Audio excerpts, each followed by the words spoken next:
Hello, good morning, and welcome to this Dawn Busters Taste Challenge. I have two uh, silver rums, 40% alcohol, and they're both bottled in Kentucky, a common place to bottle liquor, it looks like.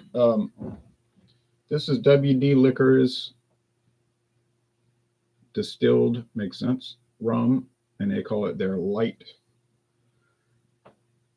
rum. And it says imported from the Caribbean islands and is bottled by Wide World Importers for Winn-Dixie stores, now owned by Aldi as of May 2024. A lot of changes look like they're going to happen. I don't know if they'll be good or bad, but if they stop selling liquor, I guess it'll be bad. Not to say that I wouldn't be able to get liquor anywhere else, but it wouldn't make sense to me. They make a lot of money off these Winn-Dixie private label liquors, so I can't see the sense with that. But maybe Aldi will get into the liquor game here and they'll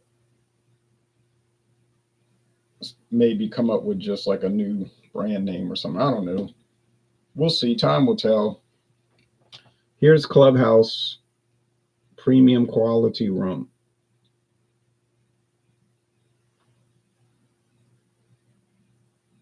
Let's see if we can get it to focus. This is a Heaven Hill brand, and it was introduced in 2018. There it goes. It's got a nice looking label. It's turquoise, guess that is, or aquamarine blue, like the Miami Dolphins, gold and white, and it's got a clubhouse in the background. You see that at a country club with crossed fishing poles and crossed golf clubs. Kind of nice pen and ink drawing. Premium quality. Well, everything's premium quality according to the bottles.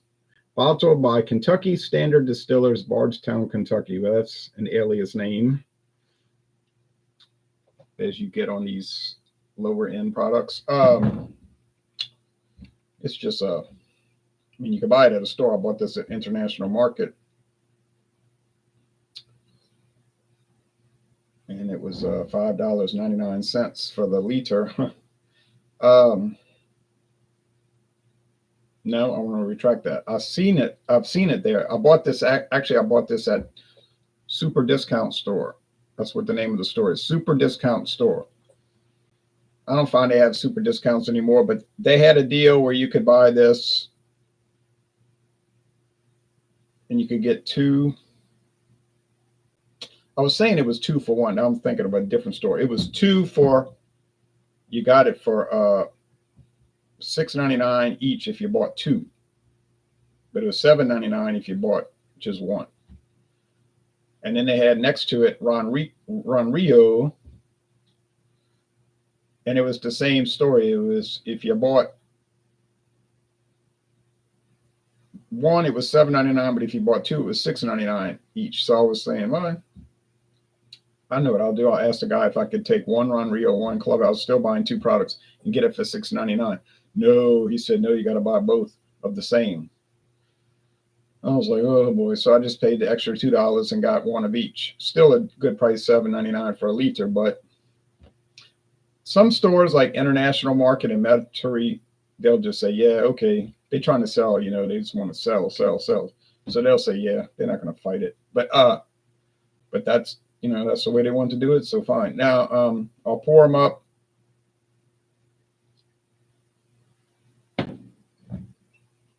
I've gotten it wrong 3 times on these challenges because some of these are so close. 2 of the Sazeracs I got confused with the WD liquors, and then a Heaven Hill brand yesterday. The Aristocrat got me confused. That's the one I bought at International Market. But hey, well, you just don't know. When they're making products that are so similar, it's hard to tell them apart. And what's the purpose of the blind taste test? The purpose of the blind taste test is to see if you can really tell stuff apart, because what prompted me to start doing these tournaments is that Herbie on Wheels in India says Winn-Dixie is better. Well, I doubt it. what prompted me to do it is that people would always say like, "Oh, I know my beer," and they would claim that they knew this brand, and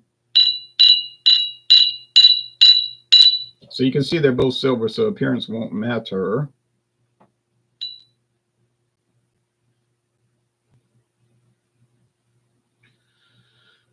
So they would claim, "Oh, I know my beer. I could tell it apart from anything." And I'm thinking, really? Because these like mainline beers, they're all so similar. I was like, I don't know if you could really tell them apart.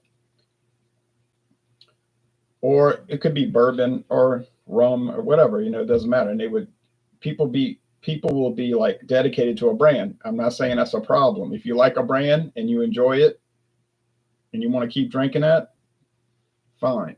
You don't want to experiment, fine. That's fine. It's just that when they'll make that claim, I know my Budweiser, I could tell it apart from anything. That's probably more likely because that's got a unique flavor, but whether you like it or not, that's a different story. But I started saying to people, I doubt it. If you did a blind taste test, could you really tell them apart? Oh, yeah, yeah, yeah. And I'm thinking, I don't know about that. So I started doing a blind taste test with any class of liquor, bourbon, American blended whiskey, rye whiskey, bourbon, American blended whiskey, Canadian blended whiskey, uh, Irish whiskey blended, because I had a single grain Irish whiskey, wasn't very good. I still have half the bottle. Single malt scotch, blended scotch, brandy or cognac, same thing really. Rum, tequila, mezcal. All right, so you take brands that are similar. Now you got to use sense with it. You got to have some kind of intelligence. I've seen people do inexplicable taste challenges.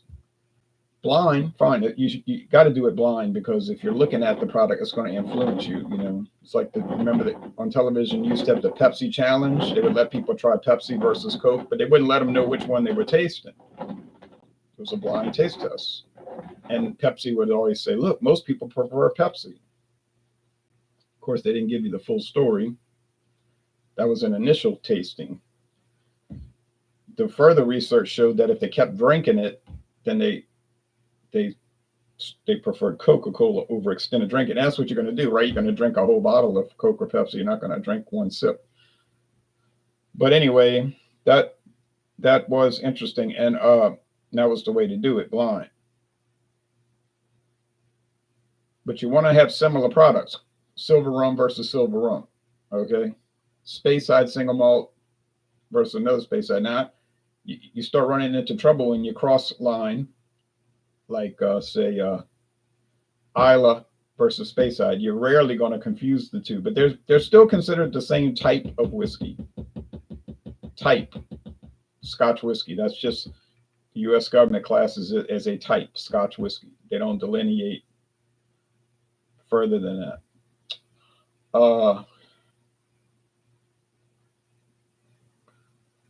But I've seen people do like a stout versus a lager. And they're like, wow, Guinness is really different than Harp. Well, yeah. And no one in the world is going to confuse the two. So what's the point of the challenge? You're telling us what everybody would clearly know. Or tasting an orange against a banana and saying, I got it right. Well, everybody would get that right. Now, if it's different oranges, that could matter. Okay, interesting that you're talking about Pepsi, says Wesley S. Farmer. I tried Sprite recently and it left an odd aftertaste I never remember. It's probably that high fructose corn syrup. Back in the 80s when they used pure cane sugar for Sprite, it was different. Then they switched over to corn syrup, high fructose corn syrup. And that's what I got turned off from soft drinks. I'm glad I did because they're not really healthy to drink. But now a local store here still sells or started selling Mexican Sprite. Mexican Sprite, Mexican Fanta, the orange drink, and Mexican Coca-Cola, which use pure cane sugar. Now, you could do a blind taste test with that, and I'm pretty sure you're not going to confuse the two. You're not going to think that the high fructose corn syrup Sprite is going to taste like the pure cane sugar Sprite. I just don't think you would. But these two are so similar. Oh, so very similar that I'm going to have trouble with this, I think. Now, here's the Winn-Dixie website. Only at Winn-Dixie. Well, that makes sense because it's called Winn-Dixie Rum, light rum. So you would expect to only find it there, right? Um, it's on sale. I paid $13.99. I thought, wow, that's a great deal. And then now I bought the silver and gold. They dropped the price $1. It seemed like every time I saw them at Winn-Dixie, because I was worried the price was going to go up. You know, with all this inflation, I said the price is going to go up. I'd buy it, and then a week later or a month later, they dropped the price $1. And I was like, or even more than that. And I was like, well, man. The only one I did well was the blended Scotch, I think. It was, they were running at $18.99, but then I had gotten it for $17.99. But I wish I wouldn't have bought it already because it's so bad. But I did buy it. Okay, so there it is. That's it. That's all they say about it. No information, no description. Other rums, they'll have an elaborate description, which they didn't write that up. That's coming from the producer, probably from the distributor. The producer gives the distributor what they call a sell sheet, and then they give it to the stores. Describes the product, but there is nothing for this. Okay, Heaven Hill. Let's check them out. Now, if you go to Heaven Hill brands, you click under trade, and it gives you product. And then there's sales resources and image. Those are, I think you have to log in for that. Like you have to be a distributor, and they have a password for sales resources and all that. But the product specifications, you don't have to have that. You just go and you click on rum, like today, that's what we're dealing with. And they give you brand names. Admiral Nelson, they make a silver. There's Burnett's, Ron Yave, Blackheart, Spice Rum. Now, I think there's only Spice from Blackheart. Whalers. We get Blackheart and Admiral Nelson at Walmart. I've never seen Walmart sell the silver, though, just the Spice. But there is a silver. But now if you click on just the word rum, notice what it brings up. A whole bunch of other brands that they won't even really acknowledge with their promotions or anything. Aristocrat Gold, Aristocrat White, Clubhouse Silver, there we are. But they only make it in one size, a liter bottle, which I have, 80 proof. Clubhouse Rum, 80%, 80 proof, sorry. They've got it 80 degrees. Used for proof. I guess there's no symbol for proof, or unless that is the symbol for it. You get the UPC code, and you can order 12 packs of the liter bottles. That's how it's sold. There's Mohawk, Gold and Silver, Newport, Quality House, Rico Bay, and that's it. Most of these are brands that they bought from other companies that went out of business or got sold to them. Okay, so there's a few that it's called Heaven Hills Quality House. That's a whole line that they have. But most of these that you saw listed, they bought from other people or from actual companies that just were small and couldn't make it. Same thing Sazerac does. So Heaven Hill and Sazerac are kind of very similar. They both have Kentucky distilleries. They're both owned by families, not a corporation. Heaven Hill owned by the Shapiro family. Sazerac, the Gold Ring family, husband and wife. And they make their money, or their business model is to go around buying brands from other companies, usually at a discount price, kind of brands that maybe aren't really doing as well as they could, floundering, and try to build them up or use them to help their company. Seagram's VO, always a strong seller, but maybe Diageo felt it could have been better, but they didn't really want to focus on it. They sold that to Sazerac. Now Sazerac promotes it fairly heavily. Clubhouse, Heaven Hill, they bought some people's brands, like I think Burnett's. I know they bought Burnett's from somebody else, can't remember who. And they pushed that stuff. They always pushing Burnett's vodka and flavored vodka. Now, is it any good? This I do not know. I've never had it. But they always got it stocked, and it sells. And they sell it in those big handles, plastic handle bottles. And for whatever reason, they wanted to get their hands on it. Okay. And I guess the reason is obvious. Look how much Sazerac has made off of the best example. I think the best example for Sazerac is Fireball. Now you might say, "Oh, Fireball, that cinnamon flavored Canadian whiskey liqueur. I hate that stuff. You know, it tastes like Red Hots or whatever." Okay, I get that. But regardless of what we think, it's so popular. That stuff sells like crazy. And now there's a Fireball single batch, small batch. I think they call it small batch or single barrel, something like that. Specialty Fireball. And now I'm seeing that everywhere. They bought Fireball for so cheap. They bought that in a big haul from Seagram's years ago, 1989. And that thing was not going anywhere. Kind of like Yukon Jack. That wasn't going anywhere, but now they do pretty well with Yukon Jack. So Fireball was called Dr. McGillicuddy's Fireball Cinnamon Whiskey. It was, and they still have Dr. McGillicuddy's, but other flavors like creme de menthe and all that. But they said, man, they had this idea, right, to I don't know about reformulate it, but rebrand it and get it out there and promote it correctly. And now look at it, so popular. Miller Brewing Company is a good example. When they were owned by Philip Morris Cigarette Company, Philip Morris Miller bought Light, L-I-T-E beer. That was a brand going nowhere. They bought that in 1972, going nowhere. And the people that ran Miller were like, man, they don't promote this right. They have a girl, attractive woman in leotards as a diet beer. A few people bought it, but they rebranded it as a man's beer. People that watch football and it was like, less filling, tastes great. And that thing took off and changed the whole beer world in 1975. It just changed, revolutionized, for good or ill, whether you think that's good or bad, maybe bad in a way, but just goes to show you a buyout does not always mean that the product's going to go down. It does happen sometimes, but other times it takes off like fire. Miller Lite and Fireball are two wonderful examples. It smells like regular old rum. I'm going to tell you that right now. It's nothing unique about it. But on the other hand, there's nothing bad about it.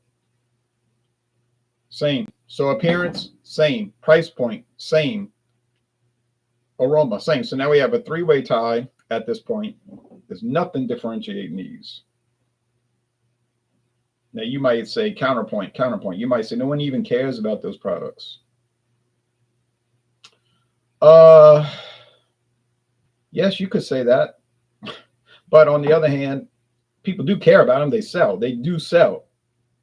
Clubhouse, not so big around here, but you can find it. But of course, Winn-Dixie rum.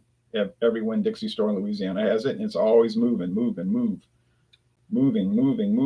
So I would find it astonishing if Aldi would drop that. I mean, you don't buy a grocery chain to lose money. You would buy it to make money, right? But who knows? Maybe it'll turn out to be a big mistake. Maybe Aldi will regret it. I don't know. I know Dollar Tree bought Family Dollar stores in 2015. And the newspaper's always talking about that. Like, oh, it was a terrible purchase. They haven't made any money with it. It's like a burden to them. They would hope somebody would buy it from them. Nobody wants it. I was like, well, doesn't always work out. Okay, Craft Beer Tastic says, sometimes a buyout means wider product distribution. Look at Goose Island when Anheuser-Busch InBev bought it. Yeah, great example. People ask me sometimes, from time to time, do you think Goose Island declined after the buyout? I said, I couldn't tell you that because I never in my life saw a Goose Island beer before the buyout. Before 2011, I never saw Goose Island beer. I'm just telling you the truth. I never saw it. Heard about it. People always talking about it. It just was not available here. After the buyout, it's common. So I've enjoyed it, what I've been getting. But I have no reference point to compare. I cannot go and say, yeah, it's worse or better. There's no way I could comment on that. This tastes pretty good, but it's nothing to it. It's bland, you know, it's just normal, average, just typical stuff. Good, it's good. That's it.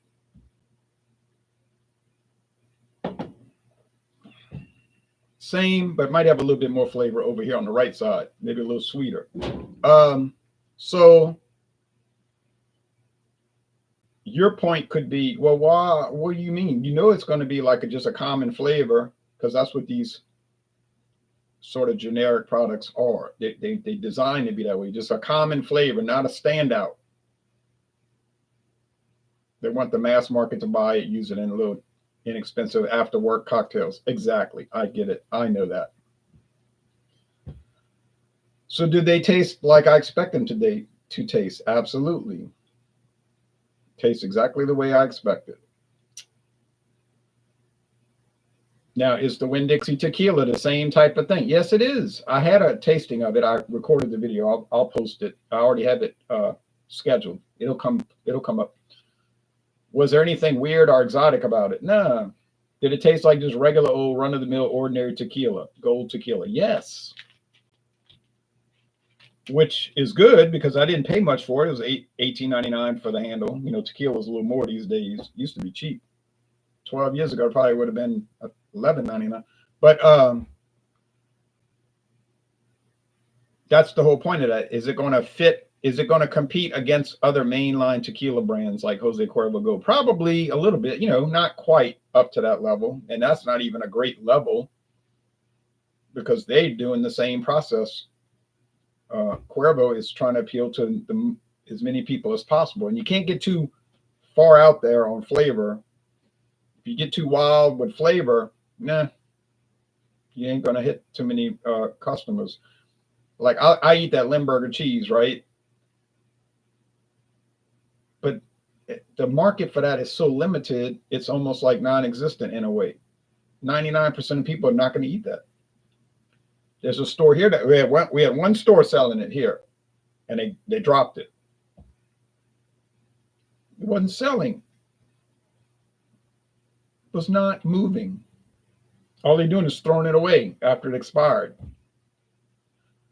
It was probably one old lady or somebody like that coming in there once a month and saying, "Where's the Limburger? I want it." So they ordered it, and then that was like the only person buying it. That doesn't accomplish anything. And I go to stores all around New Orleans. Nobody sells. Only Dornack sells Limburger. Only Dornack's. And they sell that other brand. There's only 2 brands made in the United States. But Dornack sells another brand, a competing brand.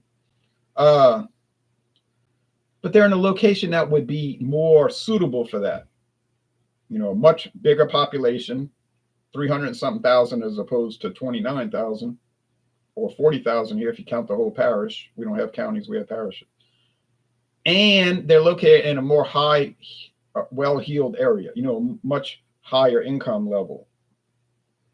You know, where you got people with a lot of income. They're in the New Orleans Country Club or Metairie Country Club. Their daughter's in the debutante ball. You know what I'm saying? They're going to eat that kind of stuff. This town, they're going to eat craft singles, you know, and drink Bud Light. That's why craft beer struggles around here. You got a handful of people that buy it, but most people don't. A store manager told me, he said, if I didn't sell Bud Light, Miller High Life, Coors Light, we wouldn't sell beer.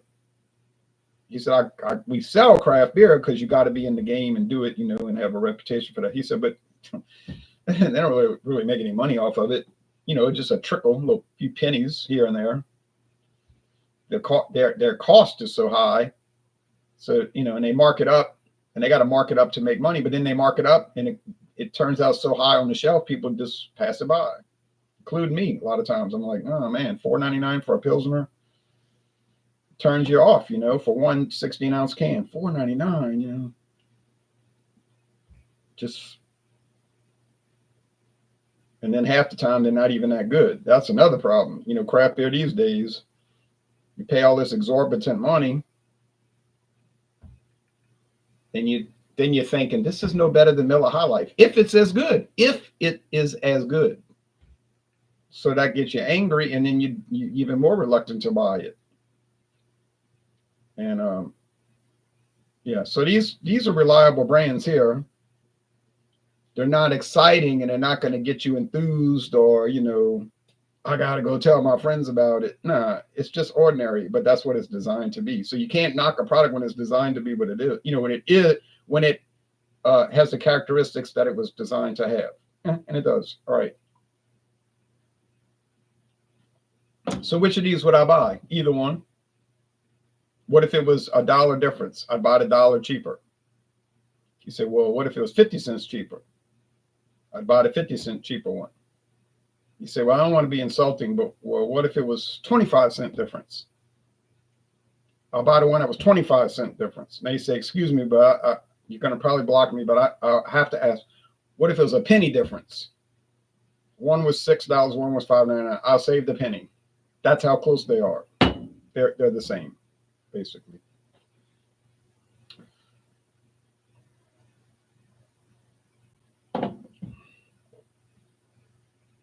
This has a little bit more flavor, arguably, and I'm not sure about that. Now, you say, well, all those regular beers all taste alike. That's true. Generally, yes.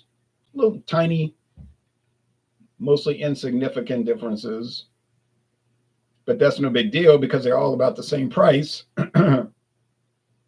Yingling Premium, Budweiser, Miller High Life, Pabst Blue Ribbon, Schlitz, Coors Banquet. You know what I'm talking about. Rolling Rock. I'm looking over here. Rolling Rock. Yeah, no problem. But there's no problem because they're the lowest beers in the store. My rant was about the craft beers where you're paying exorbitant prices, and then they all end up tasting the same to a large extent. And in many cases, they're not as good as what I just described, the Yingling Premium and all of that. That's a problem to me. That might not be a problem to you because some people drink craft beer like it's some kind of social cause, like it's a movement.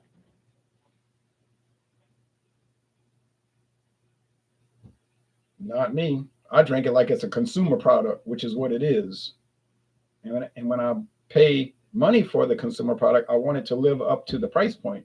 Does that sound radical? I don't think it's extreme or radical. Jack Sparrow would approve, says Wesley.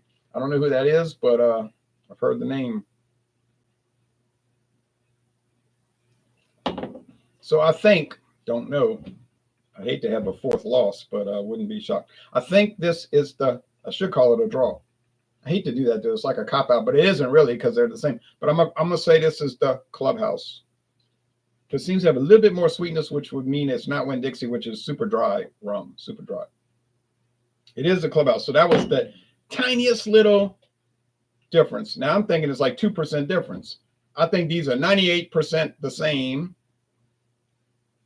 and 2% different. And I am not going to pay for 2% difference.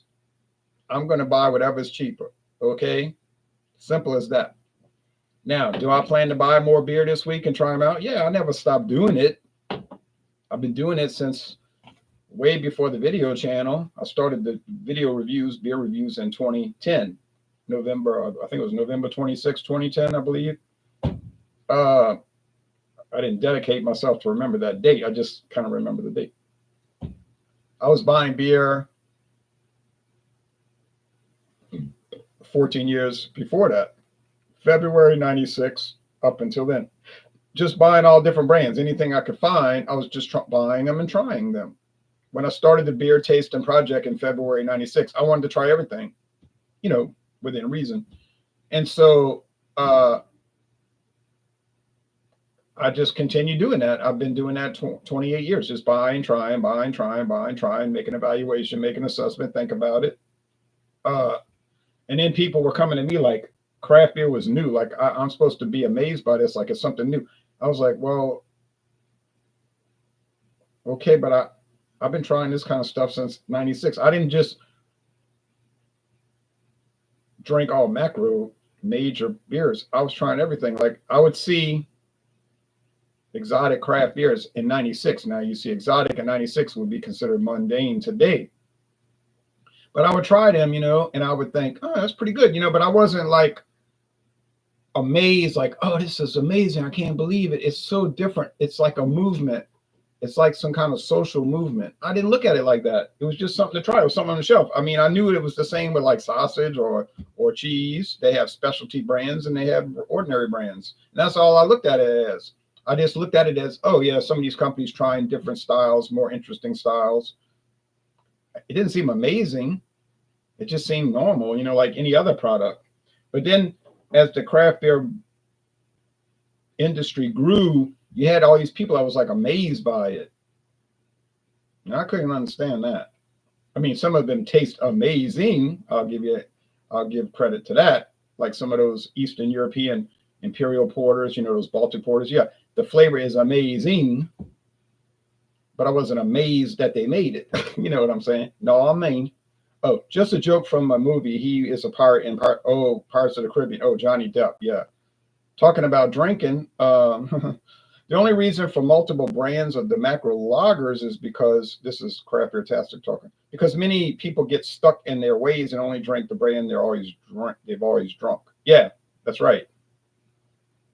So there'll be like 25 different Budweisers that aren't that different one from another. But then people will be latched on to certain ones, you know, like, oh, no, I only drink Budweiser Reserve. You can buy it in Iowa, Nebraska, Missouri, and Kansas only. You know, like that's a product they make. Hey, I wish I could get it. You know, or I only drink Michelob Golden Light Draft, which you can buy in Minnesota. They used to make Golden Draft, but they dropped it, that blue label. When I went to Minnesota, that was the popular beer up there. They called it Goldie Light. People was drinking that like crazy. All the bars at the baseball game, you know, paying some outlandish price for it, you know, like $9 for a can, which I didn't do. But Michelob Golden Draft Light. Michelob Golden Draft Light. Was it that different than other light beers? No, not really. Did I like it? Yeah, I liked it. For a light beer, it's fine, you know. But you're right on point, craft beer tastic. That's why they do that. And then people can latch on to something, you know, like it's a big deal. Okay. So this is exactly the way I expected this to turn out. It was a challenge. It was quite a challenge.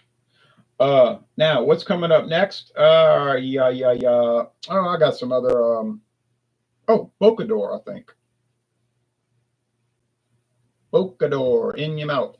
That's what it means in Spanish, in your mouth. That's from Philadelphia. Well, it's from the Caribbean islands, the West Indies, but it's bottled in Philadelphia by a company called Jacquin Etsy. Jacquin's is a very old liquor company in Philadelphia. Very old. They make Jacquin's bourbon, Jacquin's rum, Jacquin's vodka, Jacquin's gin. And you say, I ain't never heard of that. But if you lived in Philadelphia, you'd probably see it everywhere you went. I haven't seen it around here either. But I found a Bocador, which is an obscure product, to say the least, for Louisiana. And they had the Overproof 151, which I didn't dare buy. And I found it at an obscure store, which I couldn't get over. I found an obscure rum at a store which is obscure, Don's Country Market. Little independent store that sells homemade sausage, homemade. They make their own hogshead cheese. They sell fishing tackle. They sell hardware and groceries. So it's like two sides of the store, hardware and stuff. Don's Country Market. And I'm looking at on the shelf. I'm like, Bocador.